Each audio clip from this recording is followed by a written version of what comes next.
I'm going to take you through this creative color grading pack we've called Cocaine Roller Derby.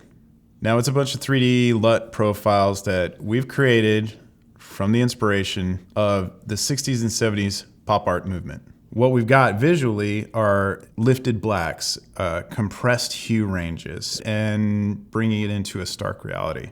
These profiles live equally in Adobe Camera Raw and Lightroom. I'm going to be working in the Lightroom Workflow.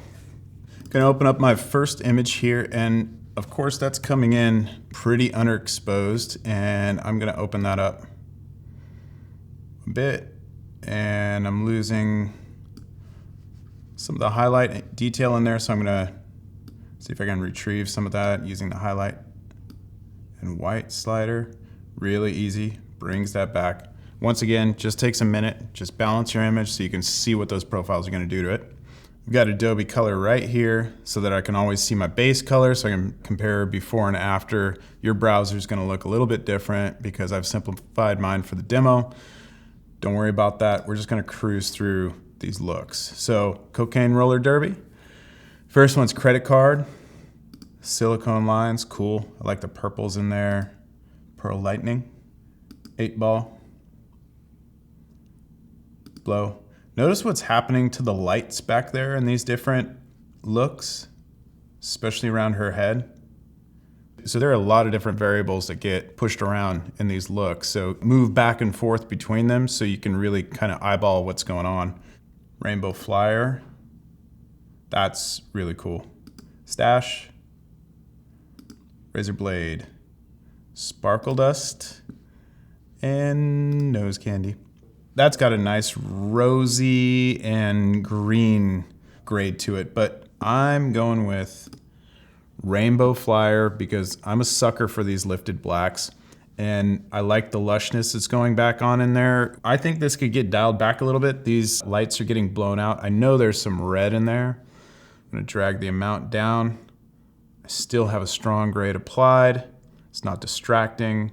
It's mellowing things out, and you can see it's really doing a good job of affecting that story. It's lifting everything up. It's compacting the hues a little bit more into the stark reality, the hazy reality, which I love color stories like that. So that's what I've achieved here. I'm ready to continue editing this or just calling it good, moving on to the next image.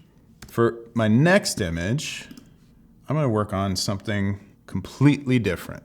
So it's still got the similar sort of spirit to it and subject matter. It's maybe a little bit more contemporary, but you're gonna see that these looks are actually gonna bring it into the same space. So we can look to achieve consistency between two different content images using looks in this way. I'm gonna show you how that works. I might actually open up the exposure just a touch and move right into my browser. Credit card, silicone lines. Cool, I like that. That's like a nice muted touch. Some hue shifts here in Pearl Lightning. 8-ball, really pop that open. Blow, a little bit more muted across the board. You can see some green and red going on back in here. That's really nice. Rainbow flyer, really running hot. Stash, razor blade, cool. Sparkle dust. Nose candy. Wow, that's some unexpected hue shifts that I'm really digging. Once again, I might dial that back just a bit. But that's a really cool shift from my base color. We got fewer hues, more of a concentrated complementary scheme, and I really like how it's bringing all this like red and rose into play here. And that's been a look at Cocaine Roller Derby using the Lightroom Workflow. I can't wait to see what you come up with.